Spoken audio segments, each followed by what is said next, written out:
Plus.io. Hello everyone, welcome back to my channel. Today we are going to learn something very interesting. In this video we are starting new topic, and this is our last topic in pandas series, which is data visualization, pandas plus matplot. अब देखें इस पे हमने क्या क्या चीज़ें देखने हैं। डेटा को विजुलाइज करना है pandas और विजुअल उस पे मैटप्लॉट पे। तो यहाँ पे हमारे पास जो है, मैं इस टॉपिक के बारे में बता दूं, ये टॉपिक हमारे पास बहुत इंपॉर्टेंट है क्योंकि डेटा को विजुलाइज फॉर्म में समझना या एनालाइज के सबसे ज़्यादा स्ट्रॉन्ग हिस्सा जो है होता है। और इसी को हमने क्या करना है, इसको हमने डिटेल से पढ़ना है और इसके अंदर जो है हमने कौन कौन से टॉपिक्स को कवर करने हैं वो हमारे पास जो है यहाँ पे है, लिखा हुआ है इंट्रोडक्शन।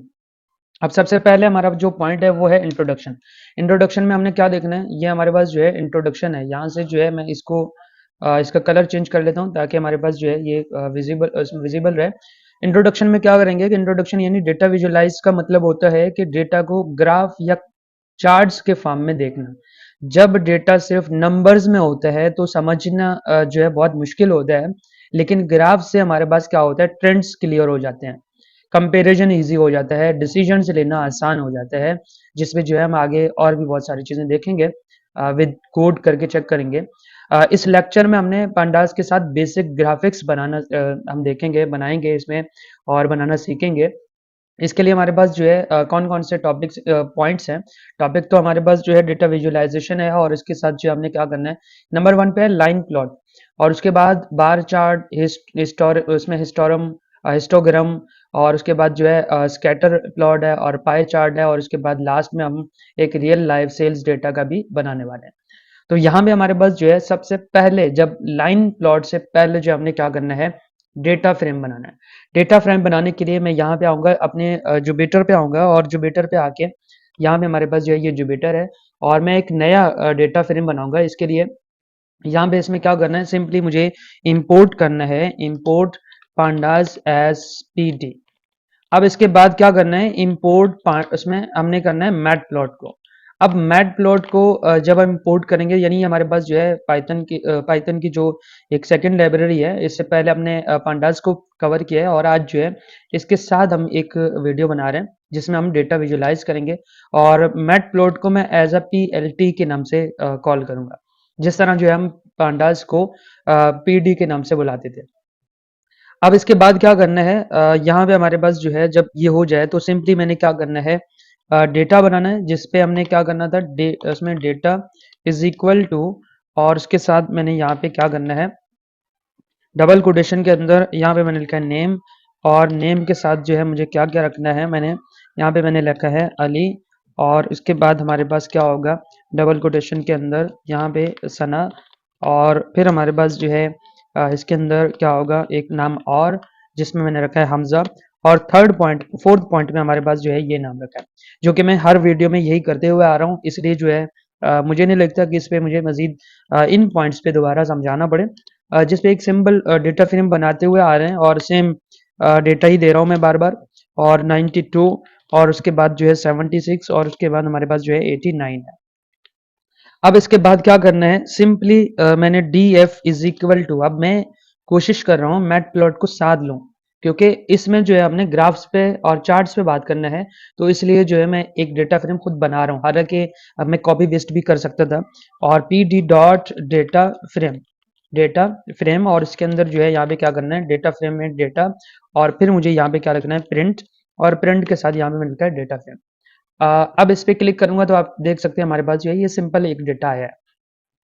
अब नेक्स्ट पॉइंट बढ़ते हैं, यानी हमारा मेन डेटा पे आके हम क्या करेंगे, लाइन प्लॉट पे बात करेंगे। नंबर 1 पे है लाइन प्लॉट। अब लाइन प्लॉट क्या होता है, सबसे पहले तो लाइन प्लॉट को देखते हैं।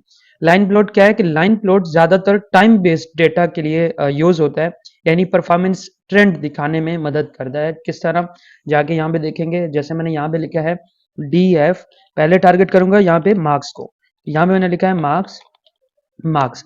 अब मार्क्स के बाद जो है यहाँ पे मैंने क्या रखना है, डॉट डॉट प्लॉट, जो कि मैंने कहा था कि डॉट प्लॉट, और उसके बाद PLT डॉट शो। ठीक है, PLT डॉट शो, और डॉट शो के बाद अब जब मैं इसको रन करूंगा तो अब आप देख सकते हैं, वाह वेरी इंटरेस्टिंग। ये हमारे पास जो है एक तो 84 से इसने स्टार्ट किया, और फिर टॉप पे आया और फिर हमारे पास रैंकिंग पे आया और फिर उसके बाद जो है 90 पे आया। यानी ये एक ग्राफ मैं कंट्रोल माइनस करके थोड़ा सा जूम कम कर रहा हूँ ताकि ये आपके पास जो है सही से विजिबल रहे, ताकि आप देख सकें। तो यहाँ पे जो है हमने क्या किया है, सिंपली मैंने ये करके और ये एक लाइन का कोड लिख के आप देख सकते हैं, अब लग रहा है कि हम वाकई डेटा एनालिसिस पे काम कर रहे हैं। और इंशाल्लाह इसके नेक्स्ट जो प्लेलिस्ट हमारा आने वाला है वो मैटप्लॉट पे ही आने वाला है और हम मैटप्लॉट पे सिर्फ इसी पे ही बात करना है। तो पांडास जब आपका कवर हो तब हम इस पे बात करेंगे, लेकिन आज हमारा जो लास्ट टॉपिक है ये पांडास सीरीज का, और उसके बाद हमारा एक फाइनल प्रोजेक्ट आएगा और फिर हम मैटप्लॉट स्टार्ट करेंगे। और साथ में जो है 2-3 और प्लेलिस्ट भी मैंने स्टार्ट करवाना है, वो है हमारे पास एक्सेल और एक है पावर बीआई और एक है माई एसक्यूएल। नेक्स्ट पॉइंट पे बढ़ते हैं। नेक्स्ट पॉइंट में हमारे पास क्या है कि बार चार्ट। अब बार चार्ट क्या होता है, सिंपली इसमें भी एक ही लाइन लिखना है, बार चार्ट कंपैरिजन के लिए यूज होता है। किस तरह, जैसे मैंने यहाँ पे लिखा है PLT, मैं थोड़ा सा जूम कर रहा हूँ, बाद में इसको जूम कम करूंगा। इस पे क्या करेंगे DF, यानी आप जो है हमारा जो बना हुआ डेटा को लें और इसके साथ जो है मैंने यहाँ पे रखा है X। अब x इज इक्वल टू क्या होगा, नेम, और नेम के बाद यहाँ पे y इज इक्वल टू, यानी x एक्सिस और y। आपने पढ़ा होगा उसमें ग्राफ में किस तरह जो है x एक्सिस काम कर रहा होता है, किस तरह हमारे पास जो है ग्राफ इसमें y में काम कर रहा होता है। KIND इज इक्वल टू हमारे पास कौन से टाइप, इज इक्वल टू हमारे पास क्या होगा, कौन से ग्राफ की हम बात कर रहे हैं, हम बार की बात कर रहे हैं। तो जैसे मैंने ये कर दिया और उसके बाद मैं थोड़ा सा और ऊपर कर रहा हूँ, और अब सिंपली मैंने यहाँ पे PLT डॉट शो, जैसे मैंने यहाँ पे PLT डॉट शो लिखा और उसके बाद यहाँ पे जाके मैं इसको रन पे क्लिक करूँ, तो आप देख सकते हैं यहाँ पे हमारे पास क्या है। मैं यहाँ पे आपको पहले बता दूं कि यानी किसी स्टूडेंट्स के मार्क्स ज़्यादा या कम हो जाए, यानी इजीली हमें नज़र आ जाता है। कंट्रोल माइनस करके मैं थोड़ा सा जूम कम कर रहा हूँ ताकि हमारे पास कोड भी रहे और यानी कोड भी नज़र आ जाए। और उसके बाद देखें यहाँ पे मैंने ये यूज़ किया, अली के मार्क्स कितने आए हैं और ये हमारे पास रैंकिंग में आ रहा है, और सना के आ गए, यहाँ पे जो है हमजा के आ गए और यहाँ पे ज़ारा के आ गए। तो आप देख सकते हैं हमारे पास जो है किस तरह एक बार ग्राफ आया है, जिस पे अगर आप बात करें तो बहुत इंटरेस्टिंग चीज़ें हैं। मैं इसलिए इस वीडियो में स्लो जा रहा हूँ ताकि आपके पास जो है ये आपको सही से इस वीडियो में मज़ा आ जाए कि जिस पे जो है आपने न्यू चीज़ें पढ़ रहे हैं और ग्राफ पे काम कर रहे हैं, और यही चीज़ जो है हमें बता देती है कि हम डेटा एनालिस्ट बन गए। नेक्स्ट पॉइंट है हमारे पास हिस्टोग्राम है, ठीक है। हिस्टोग्राम में क्या होता है, यहाँ से मैं सिंपली अगेन जा रहा हूँ और यहाँ पे कंट्रोल प्लस करके मैं थोड़ा सा जूम और कर रहा हूँ ताकि हमें कोड भी विजिबल रहे। अब हिस्टोग्राम क्या होता है, डिस्ट्रीब्यूशन दिखाता है किस चीज़ का मार्क्स के रेंज में ज़्यादा आ रहे हैं, या जो है फ्रीक्वेंसी समझने के लिए हमारे पास क्या होता है, ये हिस्टोग्राम यूज होता है। जिसमें हम सिंपली करेंगे DF और DF के साथ जो है डबल कोटेशन, और डबल कोटेशन के यहाँ पे मैंने लिखा है मार्क्स। अब मार्क्स के बाद यहाँ पे मैं लिखूंगा प्लॉट, और देखें PLOT प्लॉट, और उसके साथ जो है काइंड। अब हमारे पास जो है देखें हमें इसमें काइंड अगर हिस्टोग्राम लिखना है तो मैंने यहाँ पे लिख दिया हिस्ट, यानी HIST शॉर्ट फॉर्म पे लिखा। और अब अगर PLT डॉट शो लिखूंगा, इसमें हमें प्रिंट करने की भी जरूरत नहीं है, यानी प्रिंट आउट जो हम लिख रहे थे प्रिंट DF ये वगैरह, ये भी करने की जरूरत नहीं है। जैसे मैंने यहाँ पे क्लिक किया तो आप देख सकते हैं हमारे पास जो है दो और इम्पोर्टेंट चीजें आए, जिस पे आप देख सकते हैं कि हमारे पास फ्रीक्वेंसी आई है। फ्रीक्वेंसी के साथ यहाँ पे आप देख सकते हैं फ्रीक्वेंसी कौन से बच्चे का क्या आया है। यहाँ पे इन दोनों 90s वाले जो है एक साथ हैं, और एक 84 और 86 के दरमियान था, एक 76 में था, और फिर हमारे पास जो है ये फ्रीक्वेंसी भी यहाँ पे आ गया है। तो आप देख सकते हैं कि इस तरह जो है हमने क्या काम करना होता है, कंट्रोल माइनस करके मैं थोड़ा सा जूम कम कर रहा हूँ। मैं बार बार जूम कम और ज़्यादा इसलिए कर रहा हूँ ताकि आपको कोड भी विजिबल रहे और ग्राफ भी विजिबल रहे, ताकि ये चीज़ें ईजी रहें। फिर नेक्स्ट पॉइंट पर बढ़ते हैं। नेक्स्ट पॉइंट है हमारे पास जो है स्कैटर प्लॉट है। अब स्कैटर में क्या होगा, यहाँ पे मैं लिखूंगा स्कैटर में। स्कैटर में क्या होता है, रिलेशन दिखाना होता है, हमें रिलेशन दिखाना होता है, यानी दो चीजों को दरमियान में रिलेशन समझने के लिए हमने क्या करना पड़ेगा, DF डॉट प्लॉट। अब मेरे पास एक शॉर्ट डेटा था, यानी डेटा फ्रेम जो है मेरे पास बिल्कुल शॉर्ट था, तो इस वजह से जो है बिल्कुल ज्यादा जो है मैं ग्राफिकली ज्यादा मसला नहीं हो रहा, और बिल्कुल शॉर्ट शॉर्ट से हमें ये चीजें मिल रहे हैं। तो इसके लिए यहाँ पे DF डॉट और इसके अंदर जो है मैं काइंड रखूंगा अपना, और काइंड इज इक्वल टू हमारे पास कौन से काइंड का जो है ग्राफ होगा। तो इसके लिए मैंने यहाँ पे लिखा है इसमें स्कैटर, और फिर मैंने यहाँ पे लिख दिया X. X is equal to एक साइड पे हमारे पास होगा नेम, दो रिलेशन यानी दो चीजों के रिलेशन के लिए एक साइड पे हमारे पास होगा y इज इक्वल टू, अब y में क्या रखेंगे, y में मैंने यहाँ पे लिखना है मार्क्स, और जैसे ही हो जाए इसके लिए plt डॉट शो। जैसे ही मैंने ये लिखा उसके बाद क्लिक किया तो हमारे पास जो है यहाँ पे देख सकते हैं, और इसी स्कैटर पे ही हमें अंदाजा हो रहा है, यानी हमें मार्क्स पे अंदाजा हो रहा है।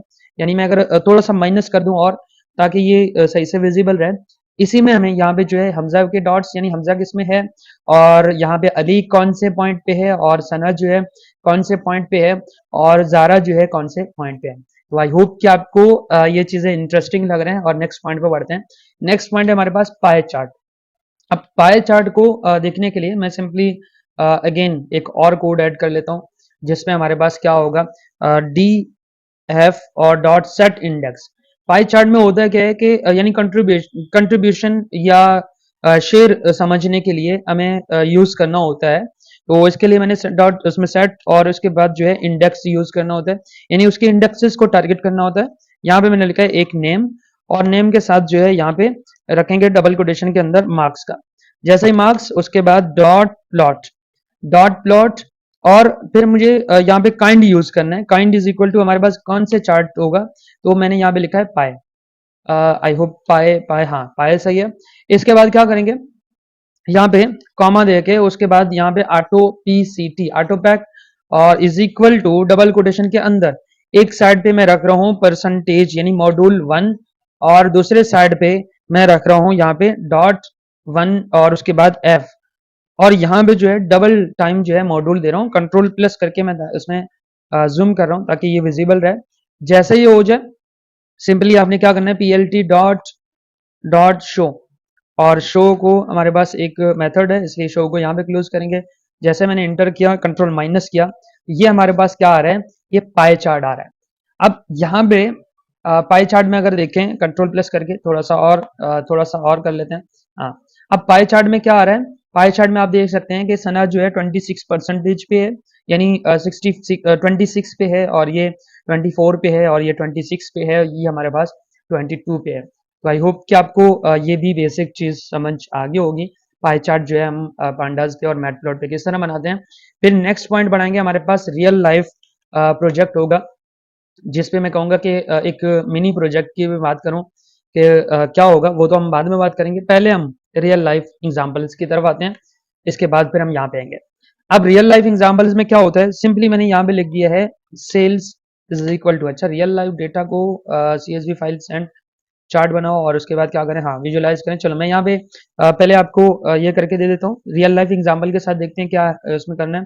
एक मैंने लिया सेल डेटा को लेना है, PD dot data frame, data frame मैंने बनाना है, और डेटा फ्रेम के अंदर जो है यहाँ पे ये रखना है हमारे पास जो है डबल कोटेशन के अंदर मंथ, और मंथ के साथ यहाँ पे रखेंगे डबल कोटेशन के अंदर एक होगा जनवरी, और एक हमारे पास जो है फेब्रवरी होगा, जिसमें मैं शॉर्ट फॉर्म पे FEB लिख रहा हूँ, और इस पे एक हमारे पास जो है होगा मार्च, और एक हमारे पास जो है डबल कोटेशन के अंदर अप्रैल, और अप्रैल के बाद यहाँ से जो है एंड कर लेते हैं, ये सेल्स कर लेते हैं, डबल कोटेशन के अंदर ही करना है। तो सेल्स, सेल्स, और यहाँ पे मैं क्या रखूंगा, एक का मैंने यहाँ पे लिख दिया 2000, और एक का मैंने रख दिया 500, और एक का मैंने रख दिया 3000, और 3000 कर लेते हैं, और एक का जो है यहाँ पे 4000 कर लेते हैं। जैसे ही हो जाए, अब हमारे पास जो है एक डेटा फ्रेम तैयार है। अब इस डेटा फ्रेम के अंदर हमें क्या क्या चीजें करना है, नंबर 1 पे कंट्रोल प्लस कर रहा हूँ थोड़ा सा और विजिबल रहे। नंबर 1 पे मुझे क्या करना है, सिंपली मैंने लिखा है सेल्स, सेल्स डॉट प्लॉट, और इसके साथ जो है यहाँ पे करेंगे x is equal to double quotation के अंदर यहाँ पे मैंने लिखा है मंथ। अब हमारे पास जो है एक नाम जो है मंथ है, और दूसरा हमारे पास जो है y इज इक्वल टू क्या होगा, आपके पास सेल्स का। आप देखें यहाँ पे सेल्स में कैपिटल में रख रहा था, यहाँ पे रखेंगे, बल्कि कैपिटल रख लेते हैं, यहाँ पे मैंने रख दिया कैपिटल, क्योंकि कॉलम हमारे पास इस तरह आ जाए। और किस कौन से काइंड का, यहाँ पे काइंड चेक कर लेते हैं, kind is equal to line में आ जाए, लाइन, ठीक है। अब ये जैसे हो जाए, इसके बाद PLT डॉट शो, और शो के अंदर अब अगर इस पे मैं रन पे क्लिक करूं तो हमारे पास जो है यहाँ पे कंट्रोल माइनस करके मैं थोड़ा सा जूम कम करूं, और ये कोड है, और इसके अंदर जो है कंट्रोल माइनस, अब आप देख सकते हैं कि ये मंथ आया है, यहाँ पे ये मंथ आया है, और ये हमारे पास जो है सेल्स आया। और उसके बाद जो है जनवरी में क्या रिपोर्ट रहा, उसके बाद कहाँ पे क्या रिपोर्ट रहा, उसके बाद जो है हमारे अप्रैल में क्या रिपोर्ट रहा, मार्च का रिपोर्ट यहाँ भी दिख रहा है, यानी हमारे पास मार्च का है। और ये जनवरी का आई थिंक यहाँ तक है, बल्कि चेक कर लेते हैं। ये हमारे पास जो है यहाँ से टॉप पे जा रहा है, ये हमारे पास फरवरी का है और अप्रैल का ही है। तो इस तरह जो है हम क्या कर लेते हैं कि हम बेसिक चीजें यानी मैटप्लॉट पे काम कर रहे होते हैं, और इसी चीज पे हमारा नेक्स्ट जो लेक्चर होगा, नेक्स्ट जो पॉइंट होगा, वो होगा एक फाइनल प्रोजेक्ट, जिसपे जो है हमने पांडास के साथ फाइनल प्रोजेक्ट बनाना है। और पांडास के बाद जो है फिर हम स्टार्ट करेंगे MS एक्सेल को यूज करने वाले हैं, यानी मैं अलग अलग उसमें प्लेलिस्ट लेके आने वाला हूँ। एक हमारे पास जो है MS एक्सेल आने वाला है, एक हमारे पास जो है पावर BI को एक प्लेलिस्ट पे बनाने वाला हूँ, और एक हमारे पास जो है माई SQL है। और उसके साथ जो है यानी हमारे जो पांडास की तरफ से यानी पाइथन की तरफ से हमारे पास जो है क्या है, मैट प्लॉट है। मैट प्लॉट पे काम करेंगे, मैट प्लॉट है, और यही चार चीज़ों पे हम पहले फोकस करेंगे। और उसके बाद हम रियल लाइफ प्रोजेक्ट्स पे भी बात करेंगे, यानी जितने भी रियल लाइफ डेटा एनालिसिस वगैरह है उन पे बात करेंगे। लेकिन अब हम आते हैं टास्क पे। आपने टास्क में क्या करना है, CSV फाइल एक रीड करो, यानी एक CSV फाइल लेके आ जाओ और पहले राइट कर लो, या जो है आप डायरेक्ट लेके आना चाह रहे हो तो फिर इसको उसमें रीड करवाओ, और फिर बार चार्ट और लाइन चार्ट बनाओ, जिस पे हमें मंथली और स्टूडेंट के परफॉर्मेंस विजुलाइज करके दिखाओ। और उसके बाद जो है फाइल को CSV फाइल में अपडेट करो। सही है, CSV फाइल में जो है क्या कर दो, इसको अपडेट करके मुझे यहाँ पे आपने क्या करना है, स्क्रीनशॉट इस कमेंट बॉक्स में भेजना है। स्क्रीनशॉट किस में भेजना है, कमेंट बॉक्स में आपने भेजना है, जिसपे आपके पास जो है कमेंट बॉक्स में, ठीक है, नीचे जो कमेंट है उसमें लिखें। कोशिश करें कि आप जो है अपने प्लेलिस्ट को पूरा मुकम्मल करें। तो आई होप आपको ये चीज़ें समझ आ गए होंगे। That's it for today. I hope you learned something very interesting, and thank you so much for watching. See you in the next video. Bye bye.